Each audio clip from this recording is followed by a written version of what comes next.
at Marvelous Arts and Entertainment. I'm really interested in what's hard for a lot of people. What kind of big gaps are there in services that are being received? What are the challenges that are really being faced right now on the ground? And what are some things that would be helpful with that? I really want to know what mental health or substance use related topics would be helpful to everybody out there. I've noticed a few in my work. It's been pretty evident to me where there are big gaps or where things are missing. And those would be on the subjects of like support and building a support network, acceptance, especially around marginalized or minority, as they used to be called, identities, like people who are LGBTQ or people of color. There are a lot of different stressors that people are experiencing right now, including isolation, including not having a break from their relationships with the people they live with. That can be really and especially damaging for people who live with people they don't like or that aren't like them. So, with that in mind, I'm curious about what topics people need to hear, and I would be super happy to tag you when we do your topic, and I'm trying to cover one every week. Today is Take Care of Yourself Thursday. So, with that in mind, it must be clear that Take Care of Yourself Thursday is literally just the name of meetup because today's Thursday. This is when I have time to talk to you all. I try really hard to take care of myself and my needs as well. Because I'm a person that lives with mental illness and I have recovered from a substance use disorder. So I know how important it is to take care of myself. Things like substance use and mental illness have a job to do. And that job is to break us down and isolate us enough that they will end our lives. Most people don't understand that substance use disorders and mental health conditions are often progressive and fatal. When we seek to destroy ourselves for any reason, sometimes we're successful. Sometimes those things even live together, like, for example, some statistics have that about 70% of committed or completed suicides involve alcohol consumption. There's really good reasons for that.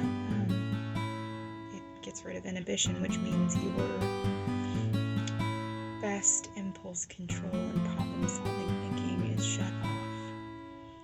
I should know, as someone who has a major depressive disorder, and also as someone that was an alcoholic and is now recovered alcoholic, I was in real danger when I was drinking alcohol of acting on my suicidal thoughts. The rest of the time I had them, but they weren't as disturbing to me. I didn't believe them and I didn't plan to act on them. I had some impulse control. I remembered the things that were important to me and the people that I cared about. So it's very important, with all of that said, even if death isn't something that you feel like is a great risk to you, mental illness and substance use also come with lots of risk-taking behavior that can be dangerous to you. In the example of, for example, I got myself harmed by being in really unsavory situations over and over. And that did a lot of damage to my psyche over the years, and made me more and more suicidal because I felt like I was increasingly damaged the point I'm making is that risk behavior can be many things, not just attempts on your life. Driving drunk, hanging out with people that you shouldn't necessarily trust, passing out in public areas. Sometimes those things are more likely if you are struggling with poverty or homelessness.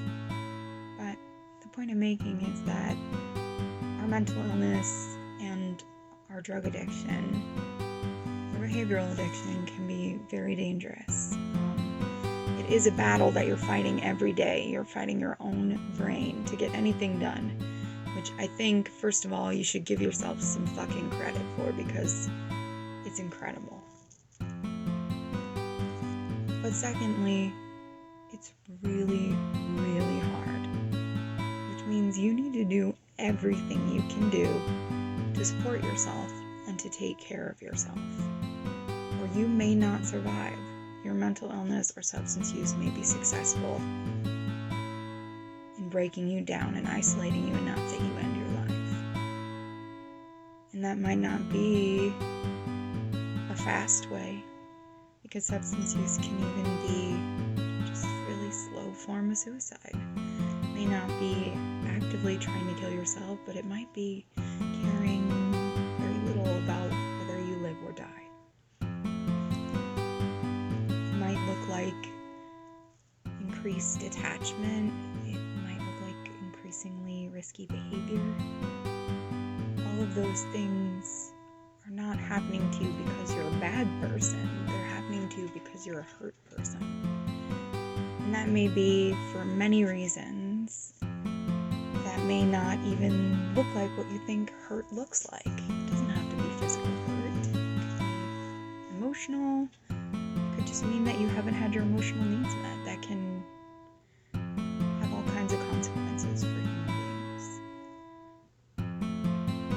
Whatever it is that made you feel unsafe or like you couldn't depend on the people around you, that may have triggered your mental illness, it may have triggered your substance use. It's possible you're not really sure what the cause is, or you've never even thought about it. And it doesn't really matter why it's happening, just that it is, and it could kill you. At the very least, it does some serious damage to your finances and your relationships. That's why support is such a big deal. We need it to survive, but people with mental illness and substance use often burn out our support systems. People get tired of dealing with all of the upset all the time, the drama, the problems. Potentially, we might even engage in behaviors like stealing so that we can stay using, or so that we don't have to do anything to change. Sometimes it's just that we're a lot to deal with when we are living in active mental illness, when our symptoms are present. It's stressful for other people too. Of course, they don't realize how stressful it is for us when that's happening, but it's important to know that it's a really normal part of this process that people get tired. That's why it's really important to appreciate our support systems and to help them take care of themselves too. So, all of those things said in no particular order and making no particular point, just that it's really, really important for you to care for yourself, and that becomes exponentially true if you're dealing with mental illness and or a substance use disorder. Those things make you more fragile, more brittle. It's easier to break. So that means in all the places that you find yourself struggling, in all of your weak spots, you need to build in support. And that could look like taking your medication or caring for yourself every day. I recommend that if you have a substance use disorder, suggest that you start by building some awareness around what your needs are and trying to take care of them, because you may feel better just with that small step. A WRAP plan is a great way to start. It's WRAP, and type in PDF. And that can help you kind of figure out what self-care can look like and what tools you can use to keep yourself well. So, that in mind, it's helpful if you make a list of things that make you feel good or stronger or well. They should be things that don't take a lot of time and that don't take a lot of money. Whenever you feel low or like acting in a destructive way, maybe plug in something good instead. Because that is a need telling you that you need something.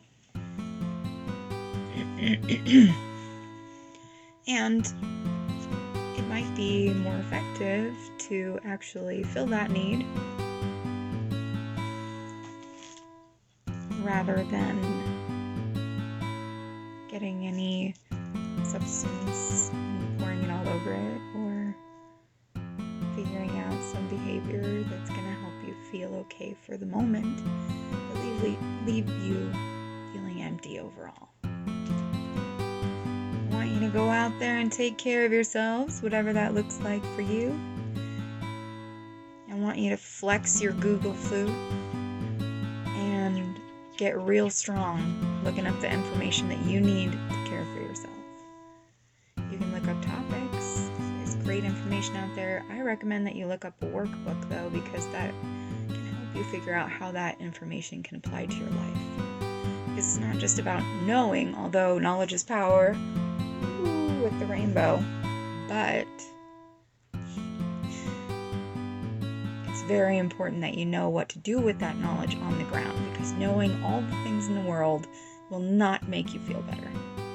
What will make you feel better is putting those things into practice. George Carlin once made a pretty solid joke about people's material collection of stuff, and that's supposed to be making us feel better, as if we were hungry and we just taped a bunch of bologna sandwiches to our body. Some of us have a whole pantry full of knowledge that we're not using, and we're starving to death outside the door.